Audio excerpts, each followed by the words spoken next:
Well, Sarah, thank you so much for joining me to kick off the latest season of the Best of Women's Fiction podcast. We are thrilled that you are our inaugural guest. Thanks so much, Ashley. I'm thrilled to be here. Well, it's been really fun to watch your writing career take off. I remember getting the pitch from your publicist about your debut novel and being intrigued by the premise, and then watching it just explode into a bestseller, allowing you to focus on writing full time. And in many ways, your journey is every author's dream. So I'm curious, what has this journey been like for you?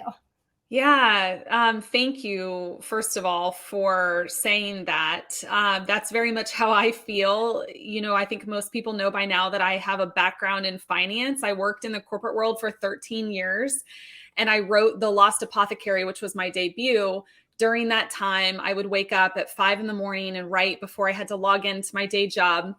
And then when The Lost Apothecary came out in March of 2021, it immediately was clear to me, to my team, that the book was going to just be a knockout success. And my publisher bought my second book that same week, which is the London Séance Society, which we'll talk about more.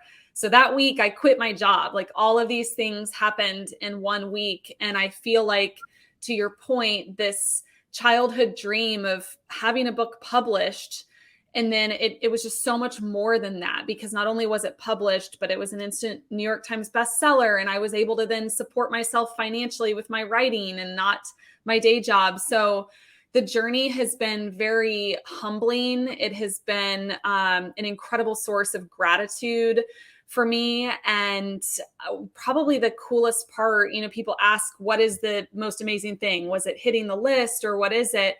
And I tell them, no, the most amazing part has been that my network of contacts and friends, whether it's readers, booksellers, librarians, what have you, is so much richer and bigger than I ever fathomed. And I have met people through this experience that I never would have met otherwise. And that's been the best part, is just the people. And the industry is so much kinder than I would have expected to. And before being published, you sort of think of the publishing industry in this big black box and everyone is inaccessible, but that's not the case at all. People are really very warm and generous. And all of us have one thing in common, which is that we love books and reading. Well, you are also very generous, sharing your experience and advice on social media. I've noticed you often talk about the importance of work-life balance. Mm-hmm. What one piece of advice do you think is most important for writers working towards publication or who are newly published? Yeah, so you're exactly right. I regularly tell people what my priorities are. And in order, there's four of them. Mental health, number one; physical health, number two; my marriage, number three; and my work is number four. And the reason why I have defined those in that order and I share them with everybody is because I think it's important for people to know that if you're not in a good place mentally and emotionally, and if your body is not in a good place, you can't give to anything. You can't give to your relationships. You can't give to your work. So you have to have that balance. And I had lunch with a writer yesterday, and we were talking about some of her struggles with that. And I reminded her, you get one chance at this life, and work should never, ever dominate that. And if someone was given 30 days to live, if I was given 30 days to live, I can promise you I would not be writing. I would not even be thinking about writing. I would set that aside and go live my life. So we all don't know if we have 30 days, or if we have one day, or if we have a year. And so we should be living our lives in that way anyways. And always choosing to spend time with your family over work or what have you. So I think just my advice would be defining your priorities and then really trying to live by them. Like, I have mine posted up on my refrigerator so that I can remind myself, like, if I'm having a day where I'm feeling overwhelmed and I know I need to get my word count in for the day, maybe I just say, you know what, I'm going to skip a day and I'm going to go do some meditation and go to a yoga class, and I'll just come back to it tomorrow. Because those words that I write, if I'm feeling stressed or imbalanced, are not going to be great words anyways. So I think just knowing where your priorities lie and really living by them is a hugely important thing. And it doesn't just apply to writing, really anybody who's working needs to, I think, make sure they're prioritizing themselves first. You mentioned that you had a corporate job in finance, but writing was a childhood dream. Mm-hmm. How did you get here through finance? Why go into finance? What was interesting about that? And then why leave to pursue this full time?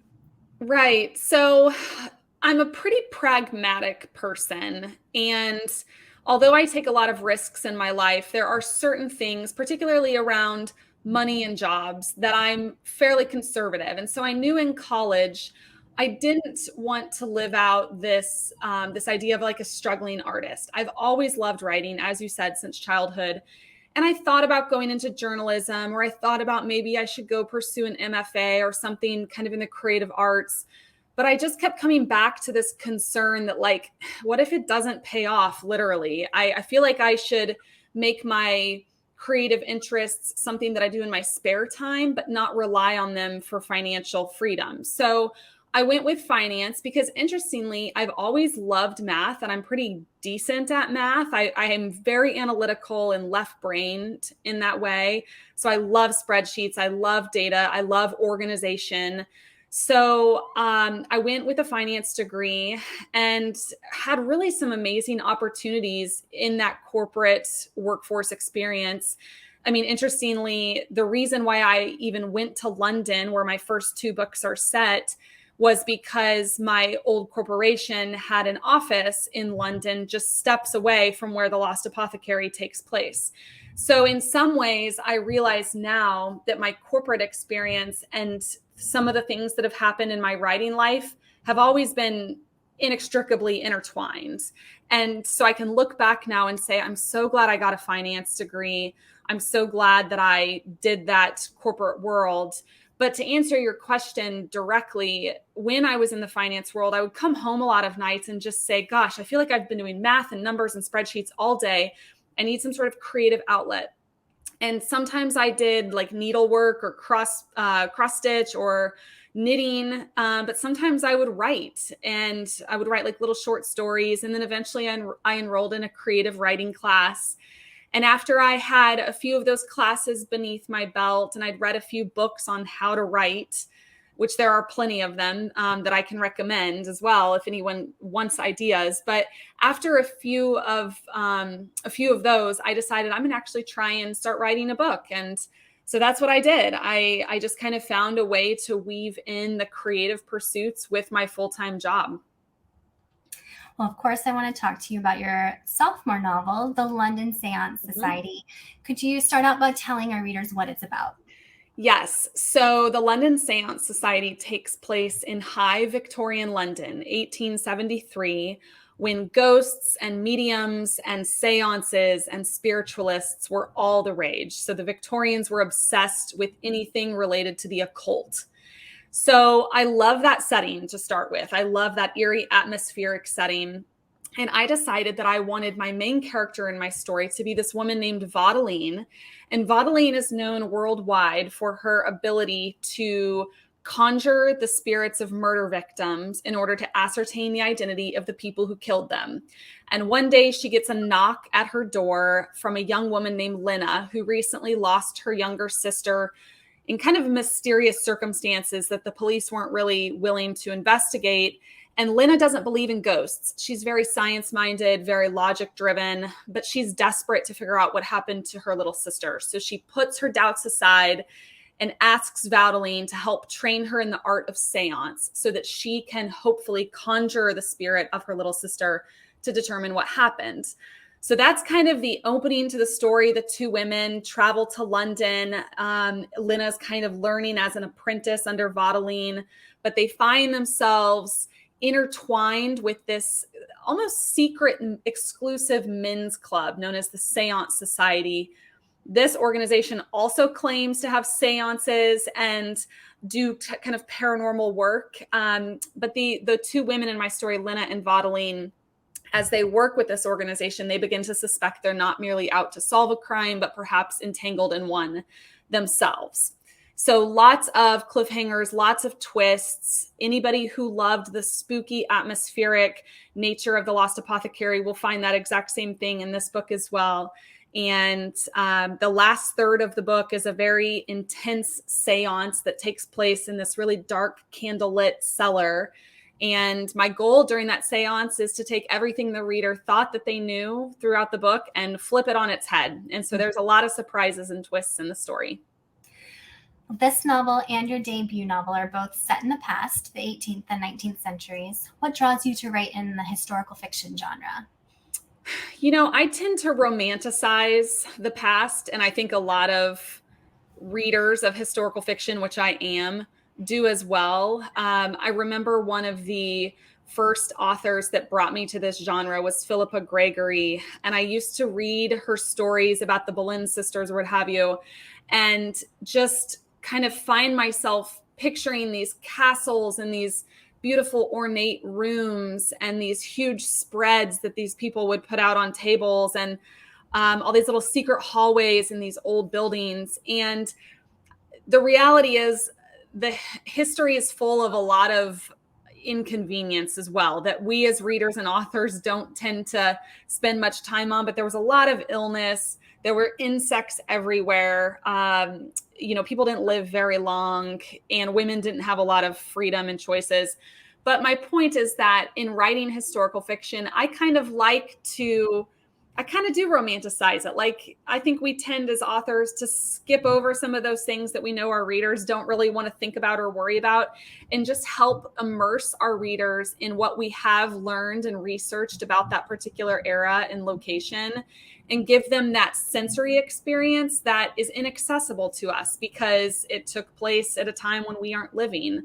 So fiction, in so many ways, if I could describe it, it's meant to be immersive. And there's nothing more fun than creating an immersive experience for a reader that it's truly just imagination, because they can't go to that place and time and relive it. So we get to just create it as authors for them. I saw a commonality between your two books being about mysterious women from the past doing secretive things. And you described it as kind of eerie and atmospheric, which is, I like that description as well. What was the spark of inspiration for each of these novels? Was there one thing that just clicked and made you think, that's it, that's what I want to write about?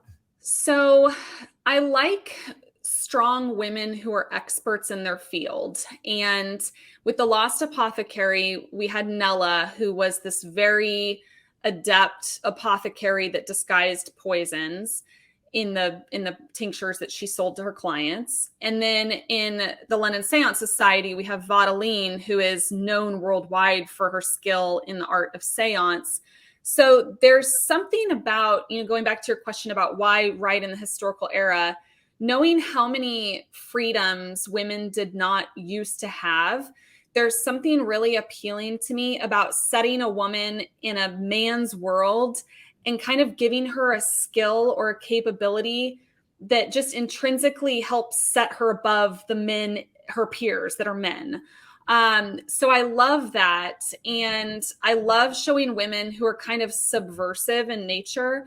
Like, the reality is, even though we talk a lot about feminism and kind of present day language, this idea of bold and brave women who worked against society, they've always existed. They just in large part have had their work erased or not given much attention to. So, but subversive and kind of defiant women have always existed. And so I love creating those characters.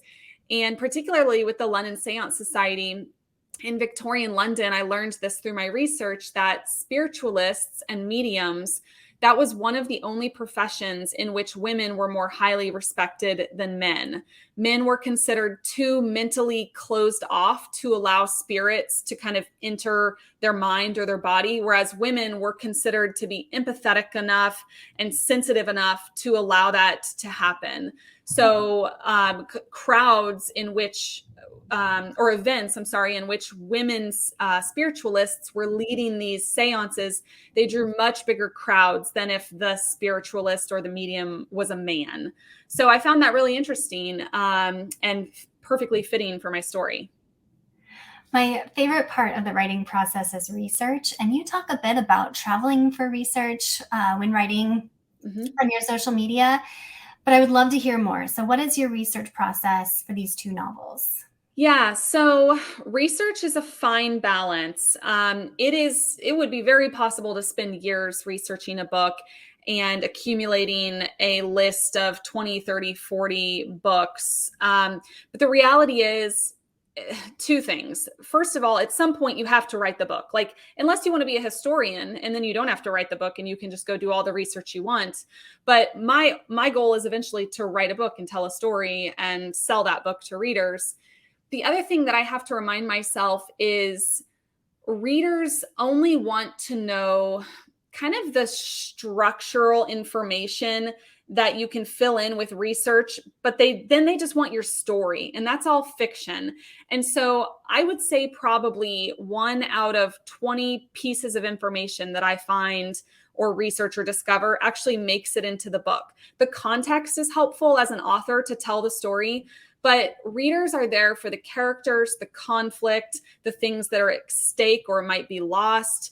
That's what they're there for. They're not there to know the exact fabric of a couch or the exact type of wine that someone might have had at a dinner party. A little bit of that is interesting, but you don't want to overdo it. And so you have to be really careful. Like, I try and start my research with these broad historical sources. So like my shelf is full of like Georgian London, Victorian London. So I kind of ground myself in the era. Then I start to draft up the story. And then only as I'm going through the story, if I have specific open items from a research perspective, like, how long would it take a horse carriage to get 50 miles or something like that, then I'll just put brackets in the manuscript and come back to it later. But research is a fine balance, and it's a sticky point for authors because many of us love what we're researching, and so we could just spend all day doing it, but at some point you've got to start writing.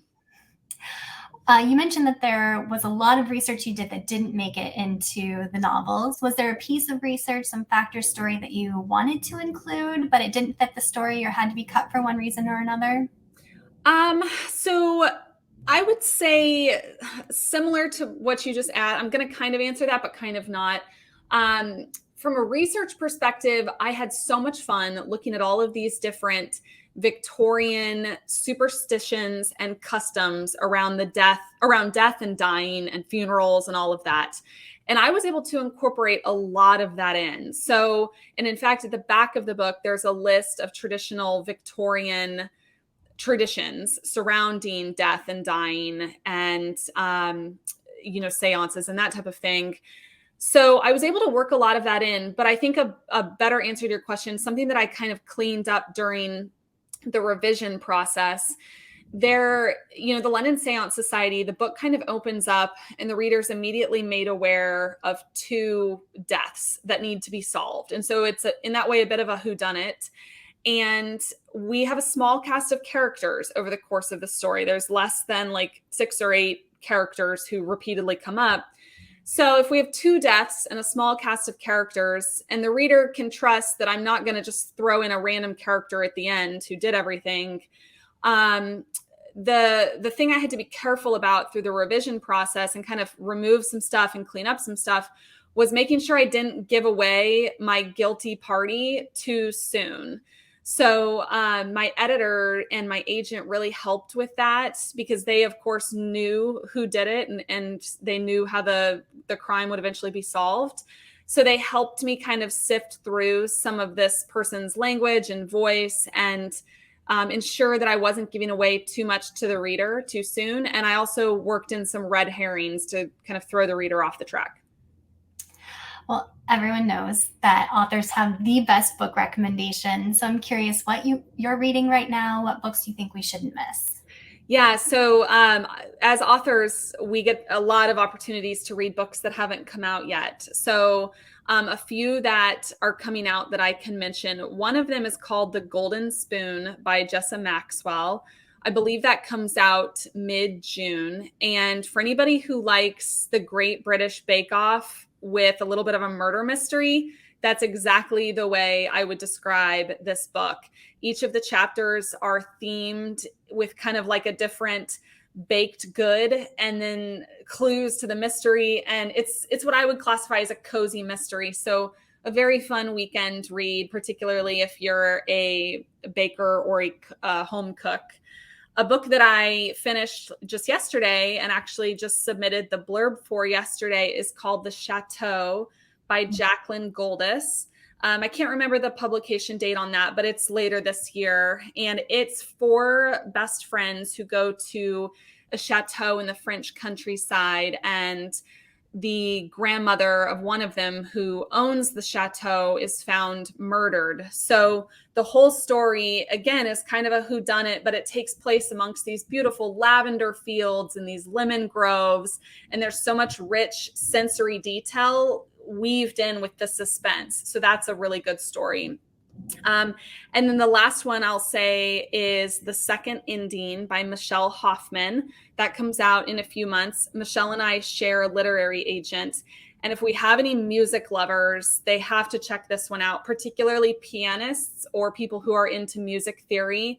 It's essentially a middle-age crisis story about a woman who's very skilled at piano, and she's kind of trying to just redefine her ending, which is why the book is called The Second Ending. Some things have happened to her, and the book opens, she's very dissatisfied with her life, and so we see her utilize her own skill and ingenuity to kind of carve out a fresh path for the second part of her life.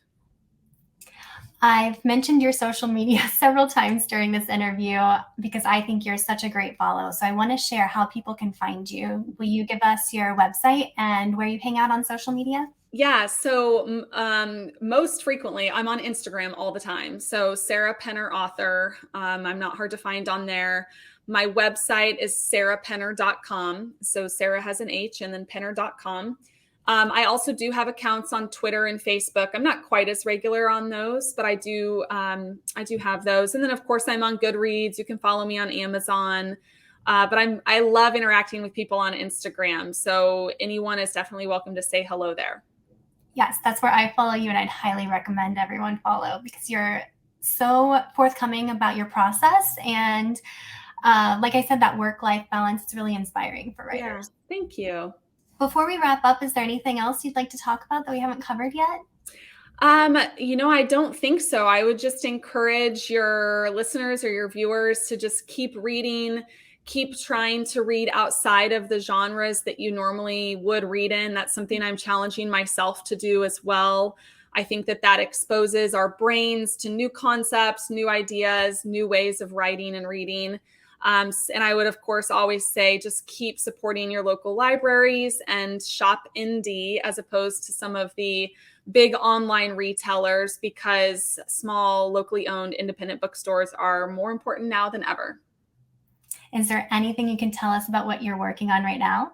Oh, yes. Yeah. So I'm really excited about my third book. It's under contract and due at the end of this year. So I'll be working on it all year. It is set along the Amalfi coastline in Italy. And without giving away too much, there are some mysterious shipwrecks, a coven of witches, a present day scuba diver who starts investigating one of the shipwrecks, and a lot of weird occurrences going on in the region. So it's my most ambitious project yet. It's going to be probably about 25% longer than either of my other two books. I remain intimidated by it to this day, but my agent tells me that's a good thing and that I need to embrace being scared.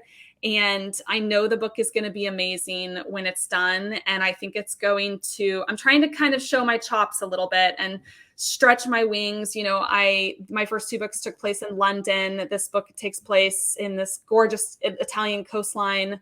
So I'm doing a lot different with this book, but I'm really excited about it. It sounds like that eerie, atmospheric genre that we've loved from you. Yeah. In the past two books will continue with this one. Yes, absolutely. Well, Sarah, it was such a pleasure chatting with you today. I am so happy that we've gotten a chance to talk in person. We've done a few online things, but nothing face-to-face. That's right. That's right. Yes. Well, thank you so much, Ashley, for having me on. This has been wonderful.